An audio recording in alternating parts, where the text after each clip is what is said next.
Hello everyone.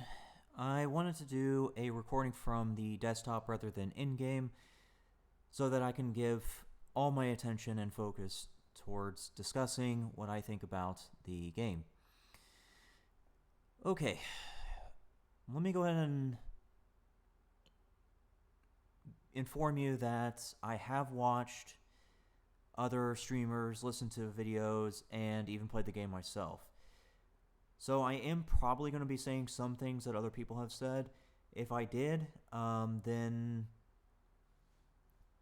I'm not attempting to copy them. I'm merely trying to relay what was said, what I agree with, and all that. Okay? With all that out of the way, let me go ahead and talk about what I think about the game so far. By breaking it down into different categories. Let's go and start with hardware, because that's pretty important because we're in a shortage right now. Right, this one. Okay. So as far as I can tell, this appears to be the correct specs for the game. They are actually kind of high because other battle royales have lower requirements than this. Apex in particular can be run on a 1050 or even a 1660 Ti, I think.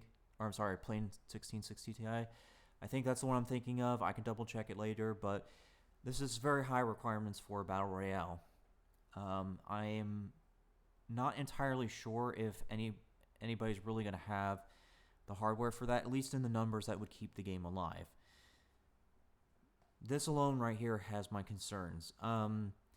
I am aware that it is closed beta or alpha. I'm not really sure which one it is, because in the Discord they're saying closed beta, but the streamers are saying alpha, so I'm not really sure who's correct here, but I do understand it's one of the two, and that there's certainly time for it to improve. However, in its current state, it is hard for some people to stream, and for that matter, play, just because of these high system requirements, at least for Battle Royale. So yeah, perhaps they'll make this better later on, but if they don't, that has my concern. But yeah, let's go ahead and talk about some of the other aspects. Let me just switch back over here. Okay. So with the hardware out of the way, let's go and talk about the gameplay. I think the game is fun and interesting. It's certainly very fast-paced. I wouldn't say it's quite Hyperscape fast-paced, but it's certainly fast-paced. That does bring up another concern on top of the hardware. What I have noticed with these really fast games is it tends to lose the interest of certain people, the people who really like to play casually. A lot of the times, I'm not saying all, but a lot of the times when you have a fast-paced game like this, it's usually going to be your super sweats that come to this game like moths on a lantern. And so that it presents a problem, because what happens is when you have these super sweats coming into the game, they ruin the fun for everybody else and then they just leave. That's how it happens in certain games. So I am concerned that that's going to happen, and that this fast pace is going to set a very high bar for maybe player skill. The third person kind of helps mitigate that, but not by much. So yeah, while I do think it's fun and interesting, I do think that those are going to present some issues. While we're talking about some issues, let me talk about the third person part of this. There have been some games that have been successful with third person in esports and competitive play, but I don't think that you're going to really find a good number of them making it that far, simply because of the fact that third person is, how do I say this, is forces a change, I guess you can say.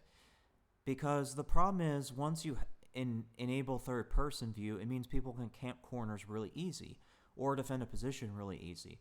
If it was a first person shooter, then they would have to peek out eventually to see what's going on, because they can only do so much with the audio. But with third person, it's just very easy to not peek and easily see what's going on. It's the same thing we saw with Rogue Company.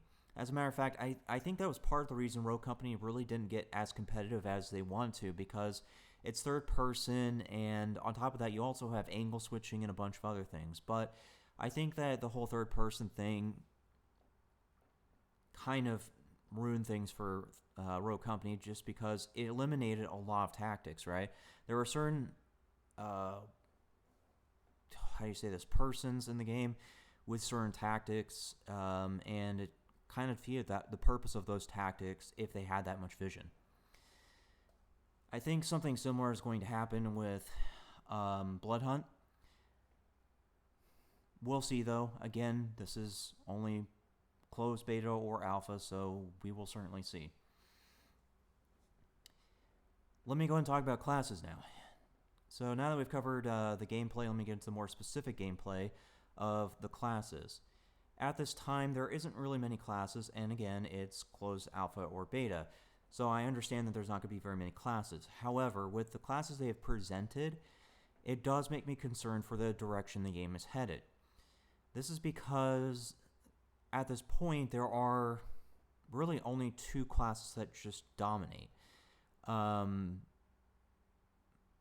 At least from what I've seen. And of course, my opinion seems to be the same as some of the other streamers or content creators.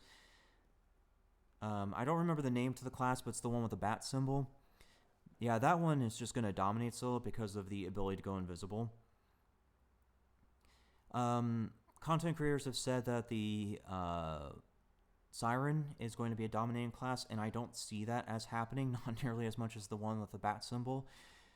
And I'll get into that in a minute, but the point I'm coming to here is that for solos at least, there's one very dominant class, and that seems what everybody is running right now. So the diversity is already off to a rough start, is what I'm trying to say with this, and that is another concern. However, I will say that there is potential for that to change with time. The universe of Vampire the Masquerade is very large. There are tons of clans that they could pull from to use in this battle royale. I actually have one pulled up on my screen right here as a very good example of that. This is Clan Gangrel. They are animalistic in nature.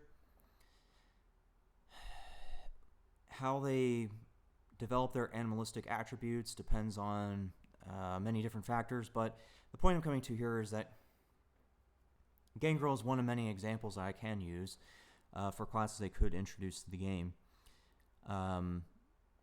So yeah, they can certainly correct this if they use their imagination and are given enough resources to do so. Oops. Let me switch back to the screen. So yeah, there's that. Let me go ahead and get into specific concerns regarding those classes. In particular with the Siren, Vandal, and Brute. The problem with at least the Vandal and Siren specifically, and although the Brute shares some of these problems, it's not nearly as severe as these two. So anyways, the Vandal and Siren both have abilities that state close proximity. Well, that presents an issue because the current game, at least the current state of the game, promotes being on roofs and being above your enemies. Being in the streets is just a death sentence. Then there's also the fact that melee weapons are just really behind the guns. Even if you were to get 3 melee points or whatever you want to call them, it's still going to be behind the guns. Even if the gap was closed, I doubt that you'll find people willing to play a class centered around close combat because for the most part, melee weapons aren't really a thing in battle royales. It's always been guns. I mean, just look at Apex and some of the others. They're all focused around gameplay of just using guns. So I highly doubt that you're going to find people willing to make that adjustment to melee. I also don't think it's going to happen just because of, like I said, the whole roof aspect. I mean, being on the roof is how you win the game. Being aware of your enemies, being on top of your enemies, that's how you win. It's an advantage, right? And that advantage is removed if you go anywhere down on the street or try to rush an enemy. At least in certain situations, but yeah. So, I think that what they probably could have done is not use classes that are that specific. Really what makes classes shine in certain battle royales or even multiplayer games is the ability to be flexible.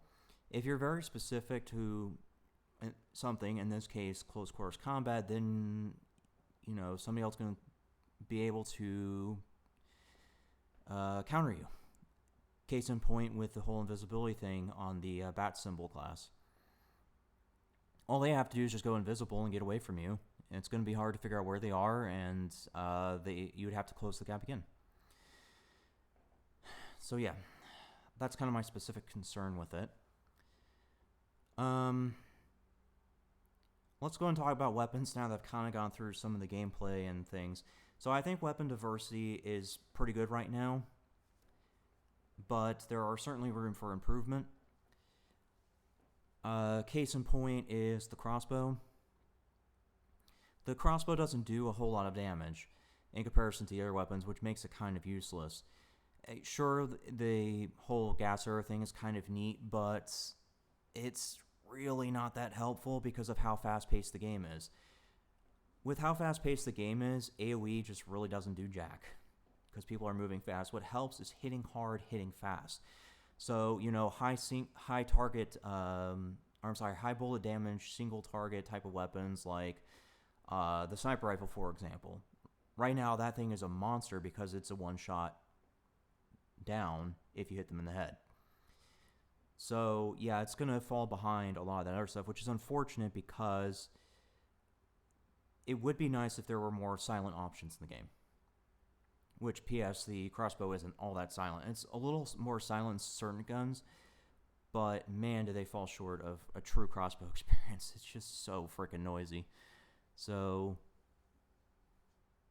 yes, weapon diversity is good, but there are certain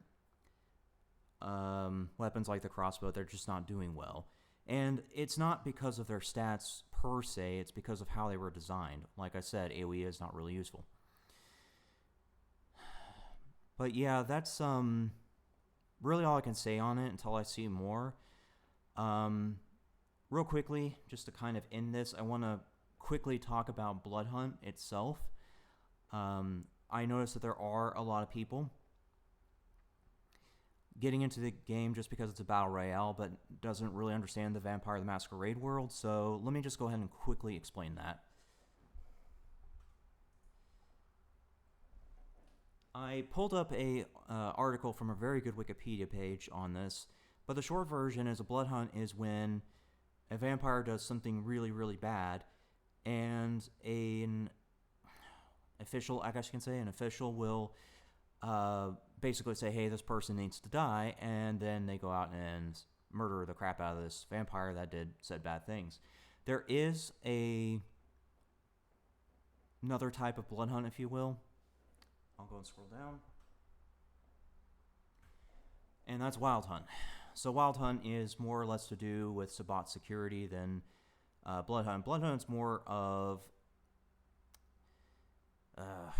protection of the community, whereas Wild Hunt is more for the security of the Sabbat, more or less.